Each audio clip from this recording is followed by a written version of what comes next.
impressive for you, Kevin. Well, that's going to be the talking point after. Hey, why didn't more people do the ice bag strategy? But I think you'd also want to ask what Molly Seidel did to prep, because whatever it is, it worked, because she's running the race of her life here, chasing down Right. a medal here in the Olympics. So 200 meters to go.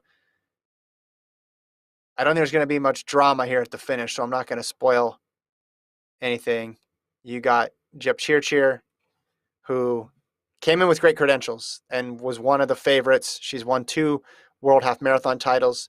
She's run Yep. 2:17, 16, 1:05:06 in the half. This is not a surprise. She's running up to expectations.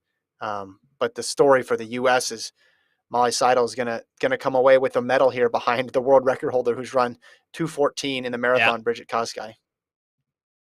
I mean, just Seidel from start to finish. She has never looked bad. I mean, again, this is her 3rd marathon. This is the Olympic stage. It's in the 80s. She's running against women who have run 8 and 10 minutes faster and 11 minutes faster than her. And she's, the marathon, she pushed back against the marathon today, and the marathon didn't push back on this stage. It's really impressive.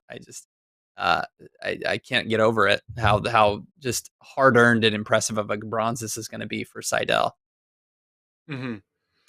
Jepchirchir gets gold, 2:27:20.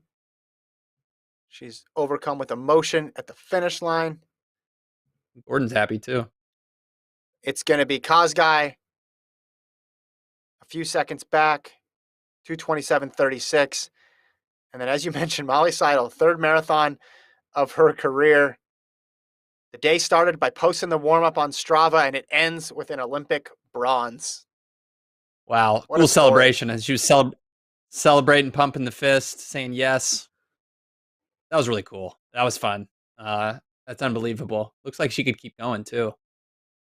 Says, Congratulations to Molly Seidel. What a finish. They got to cut back to her finish. family. They've got to be going nuts there in Wisconsin.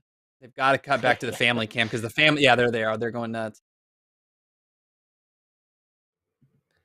And then Dereje coming up for 4th, but this was not close, Lincoln, for the medals. Mm-hmm. Seidel was closer to gold than she was to 4th. This is just incredible how well she ran against a top-notch field there. Dereje comes in, a minute 18 off of Jepchirchir and almost a full minute back of Seidel. I mean, just she belonged in that race. She belonged in that race from the moment the gun went off all the way through to the end.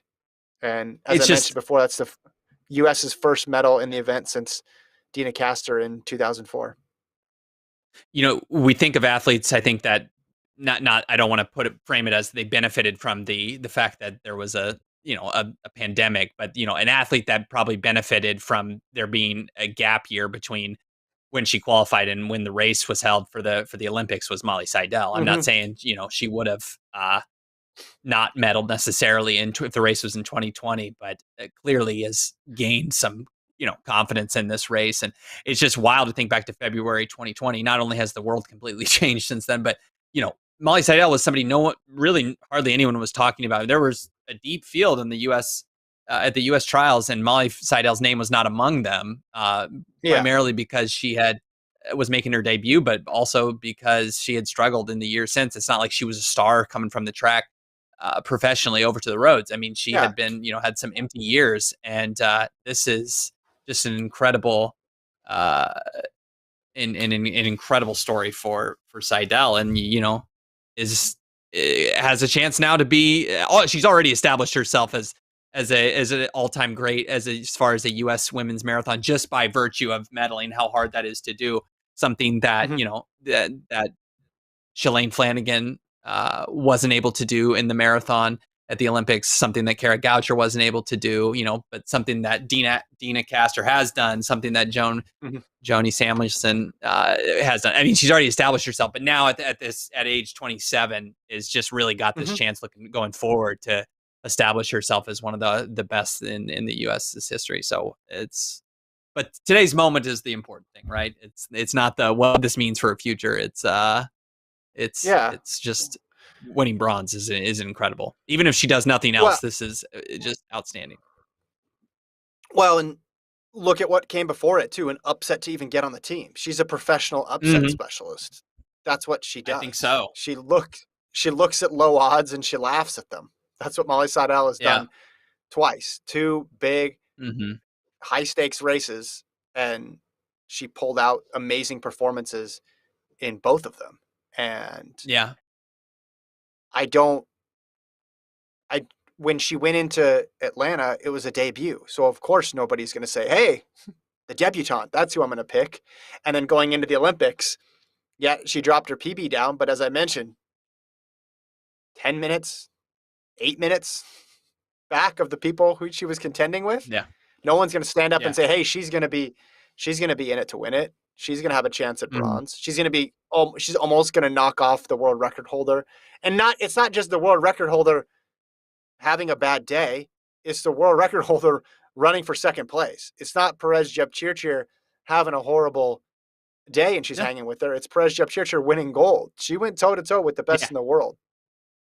Yeah. And yeah, you're absolutely right. It wasn't just, oh, you were hanging around. Yeah, it wasn't just hanging around until the big dogs made a move. It was like, no, she hung around and then she started to come back on it too, and it was, whew, that was quite the race. And you see a lot of American distance running stars celebrating with her.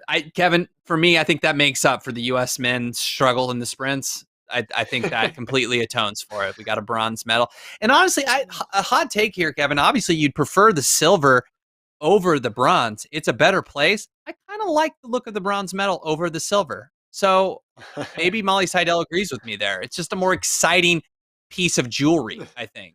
Yeah. I, Yeah. Anybody else can comment there in the YouTube page if they agree with me. I mean, bronze just a little bit more fun. So there's just a lot of things See, going right for Molly Seidel. I like the unique nature of silver too, but I think she'd take any medal because I'm still in a little bit of disbelief that happened.